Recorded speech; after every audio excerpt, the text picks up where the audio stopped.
기도하겠습니다. 참 좋으신 아버지 하나님, 새해 첫 번째 우리 길갈 신호의 모임을 이 시간 하나님 앞에 예배로 올려드리게 하시니 감사합니다. 하나님께서 2023년 우리에게 열어주신 새로운 기회의 문, 우리가 감사함으로 또 은혜를 기억하면서 걸어 들어갈 수 있도록 도와주옵소서. 마음속에 담대함을 주시고 하나님의 은혜를 진심으로 사모하며 확신하는 그러한 마음을 허락하여 주십시오. 이제 말씀을 들을 텐데 하나님 그 말씀 바르게 깨닫는 은혜 허락하여 주실 줄 믿습니다. 예수님의 이름으로 기도합니다. 아멘. 어, 이제 작년에 그 치유와 관련된 변화와 성숙 시리즈가 이제 끝이 나서 어떤 말씀으로 이렇게 전해야 할지를 생각했는데요. 일단 복음서를 한번 우리가 예수님에 대해서 좀 간단하게 좀 살펴보는 그런 말씀 살펴보는 게 어떨까 이러한 생각이 좀 들었습니다. 그래서 이제 마가복음을 보면서 예수님의 한 일생을 좀 살펴보는 게 어떨까? 2023년 전반기에는 그렇게 좀 간단하게 마가복음을 좀 살펴보려고 생각하고 있습니다. 어, 오늘은 마가복음 1장 말씀으로 설교를 하려고 합니다. 마가복음 1장. 마가복음 1장 1절에 이렇게 시작이 됩니다. 하나님의 아들 예수 그리스도의 복음의 시작이라. 하나님의 아들 예수 그리스도의 복음의 시작이라. 마가복음 1장 1절은 세 부분으로 나뉩니다. 한 문장이지만 세 개의 커다란 주제가 담겨 있습니다. 첫 번째는 하나님의 아들입니다. 하나님의 아들. 하나님의 아들 예수 그리스도의 복음의 시작. 그러니까 세 부분으로 나뉘는데 첫 번째가 하나님의 아들, 두 번째는 예수 그리스도, 세 번째는 복음의 시작. 하나님의 아들부터 좀 보겠습니다. 우리는 교회 생활을 오래 했기 때문에 하나님의 아들 하면 을에 예수님을 떠올리지요. 하지만 마가복음이 기록될 당시에 하나님의 아들은 로마 황제를 지칭했던 표현입니다. 신의 아들. 아무나 이 표현을 쓸 수 없고 아무에게나 써서도 안 되는 표현이었습니다. 그런데 마가는 그 표현을 예수님에게 적용을 하면서 예수님이 바로 진정한 하나님의 아들이다. 두 번째, 예수 그리스도라는 표현도 살펴봐야 합니다. 이 마가는 예수님을 하나님의 아들이라고 고백한 후에 그리스도라고 말합니다. 그리스도라는 말의 뜻은 기름 부음을 받은 자. 이스라엘에서 기름 부음을 받은 자는 구원자를 뜻하는 거지요. 세 번째로는 복음의 시작입니다. 맨 처음 말씀드렸던 하나님의 아들이 정치적인 용어였던 것처럼 복음이라는 말 역시 정치적인 용어였습니다. 그 당시에 복음이라는 말은 새로운 황제가 태어났거나 또 새로운 황제가 왕위에 오르거나 그 황제가 전쟁을 승리로 이끌었을 때 그 소식을 복된 소식이라고 표현을 했지요. 마가는 이러한 의미의 복음을 예수님께 적용했습니다. 예수 그리스도의 복음의 시작이라. 즉 예수 그리스도라는 이 세상의 지도자와 다른 새로운 왕이 등장했다. 이 세상 나라와 다른 새 나라를 건설하여서 그 백성을 구원하기 시작했다. 이것이 바로 예수 그리스도의 복음이에요. 하나님의 아들, 새로운 왕이 탄생했다라는 거죠. 예수 그리스도. 그런데 그분은 기름 부음을 받은 구원자이다. 복음의 시작. 그가 새로운 나라를 시작했는데 그 나라가 백성을 구원하고 있다. 이러한 뜻이에요. 무언가 거창해 보이지 않습니까? 예수 그리스도가 세우실 나라는 무엇 하나 부족할 것 없을 것 같아요. 화려할 것 같고 옛날 에덴 동산처럼 수려한 경관을 자랑할 나라일 것만 같습니다. 이 땅의 어떠한 나라보다 부유하고 이 땅의 어떠한 나라보다 막강할 것 같습니다. 그런데 하나님의 나라를 시작하시는 예수님의 말씀이 우리의 기대를 완전히 무너뜨립니다. 예수님께서 하나님 나라를 시작하며 전하신 첫 번째 말씀은 마가복음 1장 15절. 때가 찼고 하나님의 나라가 가까이 왔으니 회개하고 복음을 믿으라. 때가 찬 거 알겠고요. 하나님의 나라가 가까이 왔다. 이것도 괜찮습니다. 복음을 믿으라. 이것도 문제가 없어요. 그런데 회개하고 이 부분에서 걸립니다. 때가 찼고 하나님의 나라가 가까이 왔으니 회개하고 복음을 믿으라. 회개하라. 이 부분이 걸려요. 하나님 나라는 모든 것이 화려하고 완벽할 것 같고 부족함이 없을 것 같은데 회개하라라는 이 명령 앞에서 하나님 나라의 국민, 즉 그 나라에 들어갈 멤버들이 정해져 버렸지요. 회개해야 할 죄인들이 하나님 나라의 국민인 겁니다. 아니나 다를까 마가가 소개하는 이후의 내용들은 한마디로 그 나라의 멤버 구성 현황인데요. 이들의 모습을 보아하니 하나님 나라 백성이라는 타이틀에는 한참 못 미치는 그러한 죄인들 혹은 사회적으로 무시당하는 사람들, 좀 하나님 나라라는 거창한 타이틀에 미치지 못하는 수준입니다. 함께 살펴보시지요. 1장 16절입니다. 갈릴리 해변으로 지나가시다가 시몬과 그 형제 안드레가 바다에 금을 던지는 것을 보시니 그들은 어부라. 예수께서 이르시되 나를 따라오라. 내가 너희를 사람을 낚는 어부가 되게 하리라. 일단 지역부터가 마음에 들지 않습니다. 이스라엘의 화려한 도시는 얼마든지 있어요. 예루살렘, 가이사랴 등 화려한 도시가 많습니다. 그런데 예수님께서 사역지로 선택하신 곳은 갈릴리예요. 갈릴리. 성경은 갈릴리 지역을 이방의 갈릴리라고 말할 정도로 천박하고 어두운 땅 이렇게 묘사하고 있습니다. 이방의 갈릴리. 그런데 예수님께서 바로 그 갈릴리 해변을 지나가십니다. 그리고 제자로 부르셨던 사람 직업이 어부였어요. 천박한 사람들이 있죠. 교육을 제대로 받지 못한 사람들.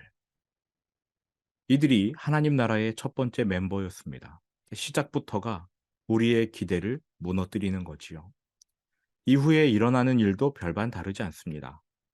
예수님께서 가버나움이라는 지역으로 이동하여 회당에 들어가시는데 23절 마침 그들의 회당에 더러운 귀신 들린 사람이 있어 소리 질러 이르되 회당에 가셨더니 거기 안에 귀신 들린 사람이 있었던 거지요. 근데 이 내막을 살펴보면 예수님을 올무에 걸려 넘어뜨리고자 종교 지도자들이 이 사람을 일부러 여기다가 데려놓은 것 같은 느낌도 듭니다. 어쨌든 예수님께서 회당에 들어가시자 귀신 들린 사람이 소리를 질러요. 예수님께서 그 사람을 불쌍히 여기시며 귀신을 쫓아내고 치유해 주십니다. 오랜 기간 이 사람은 귀신 들린 채 사람답게 생각하지 못하고 사람답게 말하지 못하고 사람답게 살 수 없었습니다.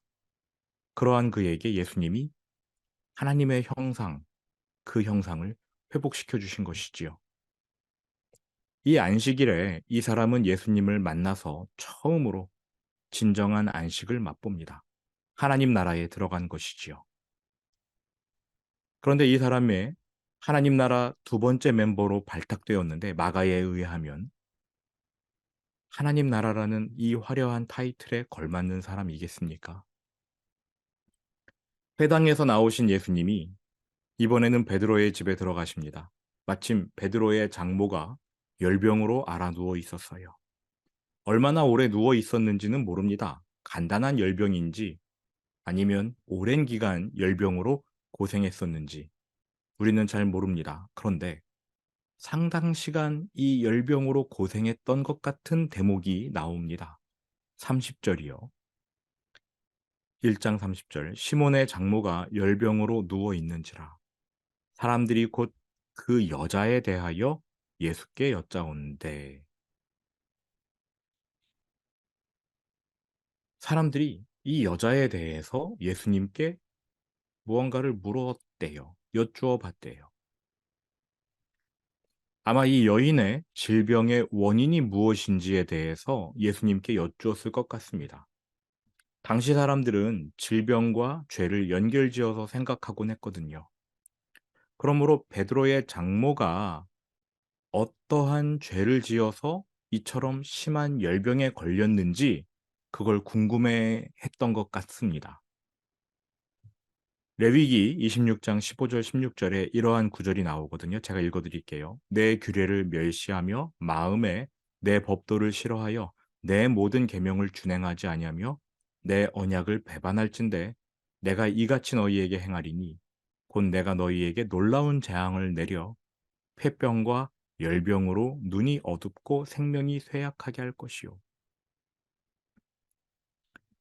아픈 사람을 두고 할 짓은 못 되지만 레위기 이 구절의 말씀을 아는 사람들은 열병을 앓는 이 베드로의 장모가 과연 어떠한 죄를 지었을까 관심을 두고 궁금해 했을 것입니다.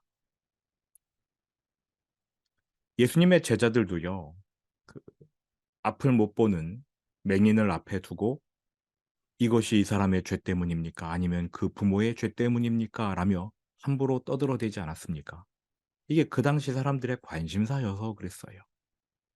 다시 말해 베드로의 장모 이 질병, 열병이 굉장히 오래되었다라는 것을 알 수 있는 대목이지요. 그런데 예수님은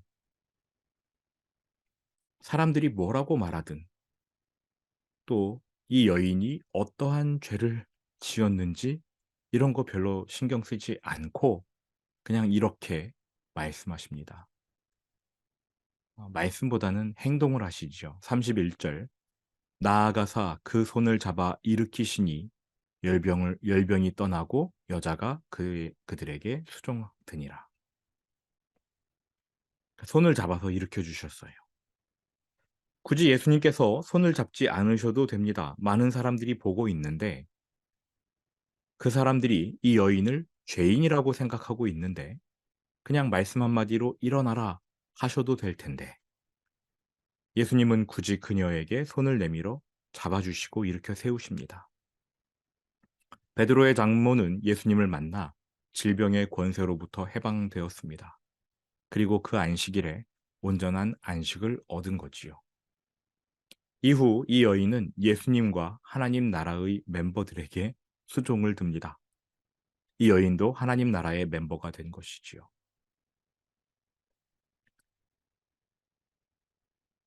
여러분이 여인에게 손을 대고 일으키셨다. 이 부분이 중요합니다. 과거에는 함부로 손을 대면은 안 되는 사람들이 있었습니다. 병자들. 그들에게 손을 대면 부정해진다라는 그러한 개념들이 사람들 가운데 있었기 때문에 함부로 손을 대지 않았습니다. 그리고 접촉하는 것을 꺼렸고요. 그런데 예수님께서 베드로의 장모에게 손을 대시고 손을 잡아 일으켜 주시고 열병을 고쳐 주십니다. 즉 이 여인의 죄가 무엇이냐 이런 거 예수님은 신경 쓰지 않으셨다라는 거지요. 죄 때문인지 아닌지 이런 것도 전혀 개의치 않으셨고 알려주지도 않으셨습니다. 사람들의 관심사와 다른 그러한 모습으로 예수님이 이 하나님 나라를 열어가고 계시는 거지요. 40절로 내려가 보겠습니다. 한 나병 환자가 예수께 와서 꿇어 엎드려 간구하여 이르되 원하시면 저를 깨끗하게 하실 수 있나이다. 이번에는 나병 환자입니다. 방금 말씀드렸던 것처럼 만져서도 안 되고 절대 부딪혀서도 안 되는 불가촉 죄인 중에 괴 괴수, 그러니까 탑 오브 탑입니다. 나병 환자 사람들은 이 사람이 엄청난 죄를 지어서 하나님께 저주를 당했다라고 생각하고 그런 식으로 취급했습니다. 그 나병 환자는 아예 공동체로부터 추방시켜 버렸지요. 물론 율법에서도 나병 환자를 격리시키라는 율법이 있지만 사람들은 거기에 더해서 하나님의 저주라는 주홍 글씨까지 새겼지요.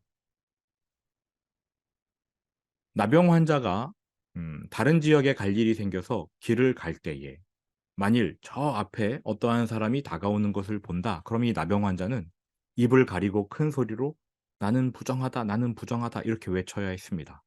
그래야 그 몸성한 사람이 자신을 피해 갈 수 있으니까요. 그런데 나병 환자가 예수님께 나아왔습니다. 그러니까 이 나병 환자는 그 사회의 관리고 뭐고 이런 거 아랑곳하지 않고 일단 살고 보려고 예수님 앞에 나아온 거지요. 그리고 엎드려 간구합니다. "원하시면 저를 깨끗하게 하실 수 있나이다. 원하시면 저를 깨끗게 하실 수 있나이다." 이때 예수님이 이 사람에게 이렇게 대답하십니다. 그리고 행동하시는 것도 보시기 바랍니다. 41절. 예수께서 불쌍히 여기사 손을 내밀어 그에게 대시며 이르시되 내가 원하노니 깨끗함을 받으라 하시니. 이 한 구절에 너무나 많은 은혜가 담겨 있습니다. 일단 불쌍히 여기사 요 부분부터 보시지요. 이거 올바른 번역이 아닙니다. 원문은요. 화를 내시며 이렇게 되어 있어요. 예수님이 화를 내셨대요. 근데 우리는 그것을 불쌍히 여기사 이렇게 번역을 했습니다. 예수님이 화를 내셨는데 왜 화를 내셨을까요? 간단합니다. 나병 환자의 말 때문에 화를 내신 거지요. 원하시면 저를 깨끗게 하실 수 있나이다. 이 말에 예수님께서 화를 내신 거예요. 원하시면. 왜 화를 내셨을까요? 이놈아, 내가 너를 고쳐주는 것을 당연히 원하지. 내가 안 원하겠느냐? 그런데 원하시면이라니. 내가 얼마나 너를 고쳐주고 싶은지 아느냐? 이래서 화를 내신 거지요.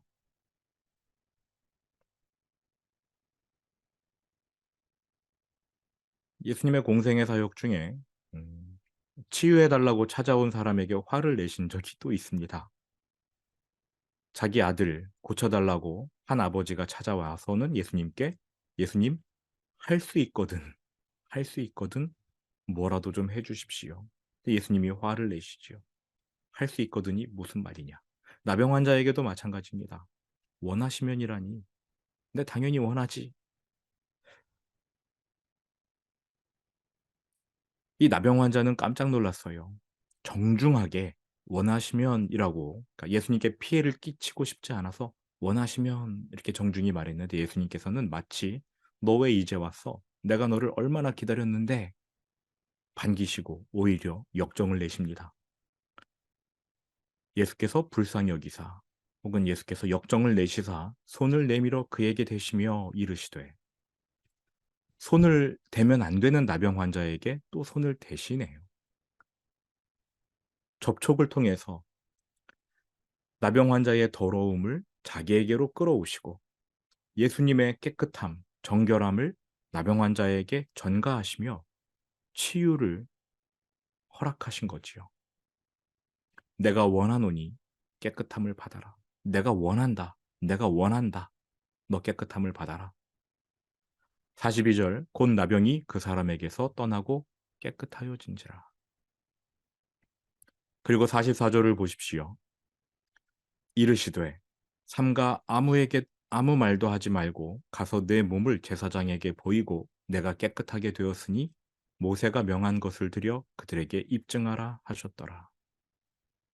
예수님은 이 나병 환자의 몸을 고쳐주시고 사람 사는 마을로 다시 돌려보내십니다.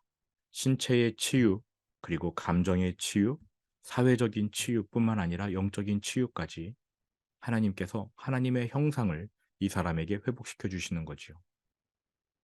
근데 이 사람은 본래의 공동체, 자기 살던 마을로 돌아가기는 하지만 더 이상 예전처럼 살 수는 없습니다. 예수님을 믿게 되었기 때문이지요. 종교 국가인 이스라엘 땅에서 예수님을 하나님의 아들로 인정한다. 먹고 살 길이 끊겨집니다.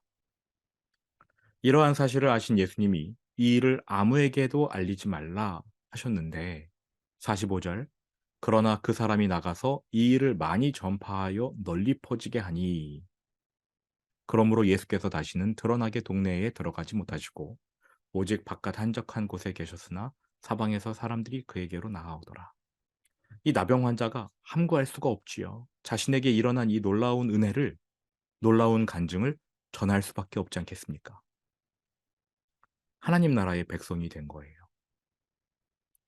그래서 이처럼 예수님을 왕으로 여기고 예수님의 소문을 퍼뜨린 이 사람은 또다시 자기가 속한 사회에서 격리될 것입니다. 하나님 나라 백성, 하나님 나라의 멤버가 되었습니다. 정리하면 이래요. 예수님이 하나님 나라를 시작했습니다. 굉장히 멋진 타이틀로. 하나님의 아들 예수 그리스도의 복음의 시작이라. 이 땅의 왕과 다른 아주 놀라운 왕이 구원자로서 하나님 나라를 시작했는데 살펴본 바 그 나라의 백성이 될 사람들은 죄인뿐이었습니다. 그리고 사회적으로 비천한 사람들, 천박한 사람들이었습니다. 그들이 하나님 나라의 백성이 되는 것이지요. 2023년 새해 첫 번째 말씀을 준비하면서 이러한 생각을 해봤습니다. 우리는 어떠한 백성인가? 우리는 누구인가? 여러분은 하나님 나라 백성이시잖아요. 하나님 나라 백성이 될 자격은 오늘 말씀을 통해 보니까 예수님 말고는 구제해 줄 사람이 없어야 되는 사람들이더라고요. 여러분은 그러한 자격 조건을 갖고 계십니까? 예수님 아니면 살아갈 수 없는 사람들, 예수님 아니면 정말 인간 대접을 받지 못할 그러한 사람들, 그러한 사람들이 바로 하나님 나라의 백성 자격 조건입니다. 예수님께서 말씀하셨듯이 의인이 병자를 위해 존재하는 것처럼 예수님도 죄인을 부르러 오셨다고 말씀하셨지 않아요. 2023년 우리가 하나님 나라의 백성, 진정한 하나님 나라의 백성으로 살기 위해 날마다 깨달아야 할 것은 예수 그리스도의 은혜입니다. 은혜. 하나님이 나를 자기 자녀로 불러주셨다. 받을 자격 없는 이 은혜를 나에게 선물로 주셨다. 매일같이 이 사실을 마음에 새기고 하루하루 시작하셨으면 좋겠습니다. 그러한 자들이 하나님 나라의 백성인 것이지요. 날마다 은혜를 사모하시고 간구하시기 바랍니다.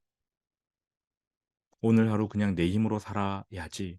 내가 할 거 그냥 내가 해야지. 뭐 다 좋은데 하나님의 은혜가 아니면 우리는 안 되는 사람들이거든요. 그 사실을 망각해서는 안 될 것입니다. 진정한 복은 나에게 은혜가 필요하다. 나에게 은혜가 필요해서 날마다 예수님께 나아가야 한다. 이것이 진정한 복이에요. 올 한 해 그러한 복을 누리시는 여러분 모두가 되셨으면 좋겠습니다. 이 말씀으로 여러분을 축복합니다.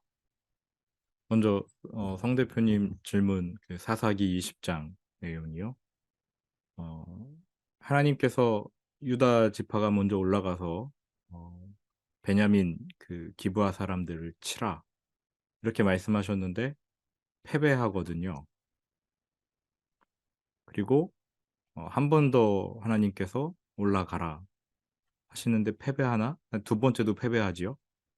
세 번째에 이제 승리를 하게 되는데 사사기 전체의 내용에서 하나님은 인간에게 심판할 권리를 주신 적이 없으세요. 지금 이스라엘 백성들이 어, 이 사건의 배경은 그거지요. 레위인이 첩을 두고 그 첩이 도망갔는데 도망간 첩을 데리러 갔다가 그 첩의 아버지랑 5일 동안 술을 진탕 마시고 그리고 나서 이제 안식일을 맞춰가지고 올라가는 길에 그 첩이 윤간당하고 또 그 윤간당해서 죽어서 그 시신을 나머지 11개 지파에 보내가지고 처음으로 이제 내전이 일어나는 상황인데 하나님께서는 이스라엘 지파에게 너희가 뭘 잘해서 누구를 심판할 자격이 있다 이렇게 말씀하신 적이 없어요. 그러니까 하나님께서 지금 그럼 너희들이 모였으니 어차피 전쟁을 나갈 건데 하나님 입장에서 한번 생각해 보시기 바랍니다. 이 11개 지파가 모여서 베냐민을 치려고 지금 결정을 하는 상황이에요. 하나님이 나가지 마라 해도 이 사람들은 나갈 겁니다. 모였는데 어차피 전쟁하려고 모인 거거든요. 하나님께서 너네는 어떤데? 너네는 베냐민보다 나으니? 이걸 보여주시는 거죠. 그래, 너네가 나가라. 유다가 먼저 가서 한번 박살 나봐라. 나가서 박살 납니다. 그날 울지요. 근데 이 우는 거는 자기들의 죄를 돌아보고 우는 게 아니에요. 그냥 슬퍼서 우는 거죠. 그 다음날 또 물어봅니다. 우리가 싸울까요? 나가. 박살 한번 당해봐. 너네도 똑같은 놈들이니까 한번 박살 당해봐. 그래서 박살 당하는 겁니다. 중요한 게 뭐냐면요. 26절, 20장 26절인데 제가 이제 살펴보니까 예. 이들이 드디어 번제와 화목제를 드려요. 이 화목제라는 제사는요. 속죄제를 먼저 드려야 드릴 수가 있는 제사입니다. 뭐 했다는 뜻이에요? 회개했다는 뜻입니다. 회개, 회개. 그러니까 그전에는 자기 의로 우리 모여서 저 베냐민 잘못한 사람들을 징벌하자 했는데 하나님은 아니야. 너도 똑같은 죄인이야. 라고 말씀하신 거예요. 그리고 나서 이들이 회개하자. 아, 우리도 똑같은 죄인이구나. 이 사실을 깨닫고 회개하자. 하나님과의 화목이 이루어지고 하나님과 화목했다고 해서 그럼 이 베냐민은 죄인이고 나머지 11개 지파는 의로운가? 그건 아니에요. 하나님은 어차피 베냐민 지파의 잘못을 심판하고자 계획은 하셨는데 인간이 설레발을 친 거였죠. 그 방법은 하나님은 안 쓰십니다. 이들이 회개하고 하나님과 올바른 관계 속으로 하나님이 그냥 인정을 해주신 거죠. 너네들은 이제 회개했으니 올바라. 이들을 도구로 그제서야 제대로 된 심판을 이루십니다. 근데 심판하고 나서도 인간이 너무 앞서갔어요. 베냐민 지파를 거의 시키다시피 했어요. 그 뒤로 또 죄를 짓습니다. 그러니까 이게 하나님 입장에서는 다 똑같은 놈들인 거예요. 베냐민 놈들이나 나머지 11개 지파들이나 다 똑같이 죄인인 겁니다. 그러니까 하나님께서 전쟁을 나가라 했는데 왜 패배를 주셨는가? 당연하지요. 하나님께서 이 11개 지파를 먼저 깨끗이 씻으셔야 했습니다. 그리고 나서 심판을 하시는 겁니다. 네. 이제 이해가 되시나요? 네. 그래서 이 성경의 전쟁을 앞두고서 번제와 화목제를 드리니라 뭐 이런 표현들이 나옵니다. 근데 그 앞에는 꼭 이렇게 뭔가 패배하고 뭔가 하나님께서 해주시겠다고 해놓고 그게 안 이루어졌을 때 그리고 나서 이들이 막 울면서 번제와 화목제를 드린 이야기가 이렇게 나와요. 이게 여러 번 반복이 됩니다. 그러면은 회개했구나 이렇게 생각하시면은 얼추 맞습니다. 네. 네. 그러니까 하나님 앞에서 우리가 해야 될 거는 정말로요. 오늘 설교 중에도 말씀드렸지만 하나님 나라의 백성은 죄인들이어야 돼요. 근데 이 죄인이 누구냐면 내가 죄인이라고 느끼는 사람이 죄인이지. 그러니까 모두가 다 죄인이잖아요, 사실은. 그러나 내가 죄인인 것을 확신하는 사람이 죄인인 거예요. 그들이 하나님 나라의 백성이 되는 겁니다. 그들이 회개할 수 있으니까. 그들이 하나님을 필요로 하니까요. 저희 교회에서 이제 송구영신 예배 때 전했던 말씀이 잠언 3장 말씀입니다. 잠언 3장 말씀 중에 이 구절이 있어요. 잠언 3장 정확하게 제가 기억이 안 나는데 16절이었나?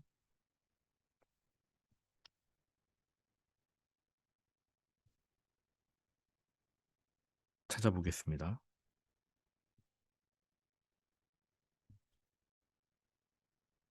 잠언 3장 16절 17절입니다.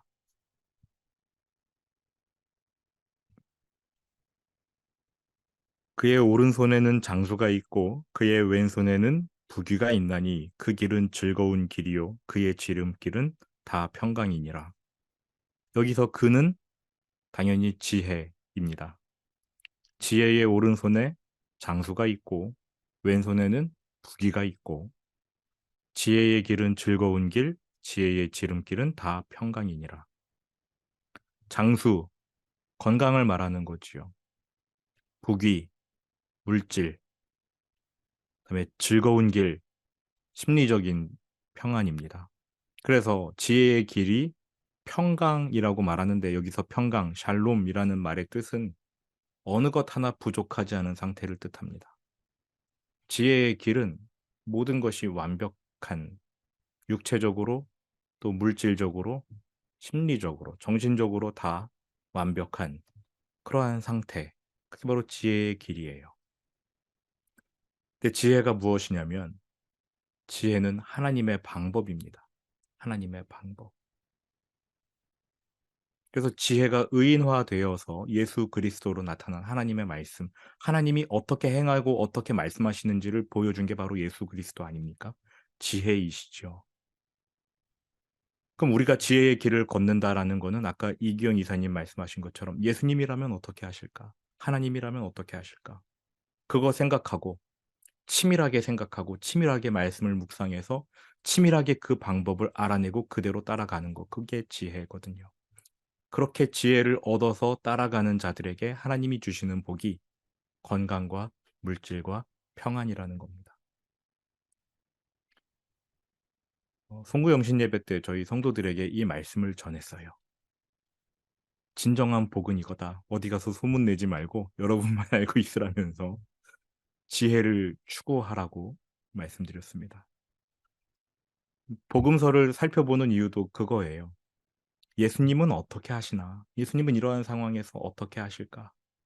그거 살펴보기 위해 지금 저희가 복음서를 살펴보고 있는데 여러분도 지혜의 길을 반드시 따라가셔서 참된 성경적인 복을 누리셨으면 좋겠고 특별히 올 한 해가 많이 어려운 한 해라고들 말하는데 정말로 그럴 것 같아요. 하나님께서 기도를 많이 강조해 주셨습니다. 기도도 예수님의 삶 중에 가장 큰 영역이었거든요. 기도하는 거. 기도함으로써 어려움을 돌파해 나가시고 하나님이 주시는 비상한 은혜를 받으셨으면 좋겠어요. 특히 우리 인진 그룹 모든 분들이 신우의 모든 분들이 재정을 위해서 기도하시기 바랍니다. 제가 우리 성 대표님께는 여러 번 강조해 드렸는데 재정을 위해서 기도하시되 예수님처럼 행하시고 그리고 나서 기도하십시오. 지혜의 길을 따르고 기도하시기 바랍니다. 그렇게 복을 누리시는 한 해가 되셨으면 좋겠습니다. 제가 기도하고 마치겠습니다. 하나님, 길가의 신우회를 붙잡아 주심을 감사드립니다. 한 분 한 분이 너무나 귀한 하나님의 자녀, 하나님의 고귀한 영혼인 것을 고백하고 하나님 앞에 이분 모두를 올려드립니다. 아버지 하나님, 이 시간 하나님께서 직접 안수하시고 하나님의 크신 사랑과 은혜를 한없이 부어 주시기를 간구합니다. 하나님의 길이 무엇인지 찾아가기로 애쓰는 당신의 귀한 아들, 딸들, 이 귀한 자녀들에게 지혜에 딸려 있는 모든 은혜와 복을 내려 주옵소서. 건강하게 지켜 주십시오. 재정의 복 허락하여 주옵소서. 또 마음이 평안해지는 정서적이고 영적인 복도 하나님 허락하여 주옵소서. 2023년 이제 첫 번째 업무를 시작합니다. 주님과 동행하며 하나님의 복을 누리는 업무 첫날, 오늘 하루가 되게 하여 주옵소서. 하나님의 뜻대로 입을 열어 말하고 하나님의 뜻대로 생각하고 또 생각한 대로 행동하는 2023년에 하루하루가 되기를 원합니다. 그렇게 길갈 신우회를 붙잡아 주시고 또 인진 기업 하나님께서 당신의 거룩한 손, 능력의 손으로 붙들어 주옵소서. 어떠한 일이 닥치던 하나님께서 돌파구를 열어주시고 손을 내밀어 붙잡아 주시는 은혜 허락하여 주옵소서. 주님이 원하시는 줄 압니다. 주님이 이 인진 기업을 높여주시길 주님께서 원하시는 줄 압니다. 기대하고 소망하면서 올 한 해를 주님 은혜대로 살아가는 귀한 인진 기업 되게 하여 주옵소서. 감사드립니다. 예수님 이름으로 기도합니다. 아멘. 감사합니다. 네. 새해 복 새해 복 많이 많이 받으십시오. 받으십시오. 네. 그리고 새해 지혜를 많이 받으십시오. 아멘. 감사합니다. 네. 감사합니다.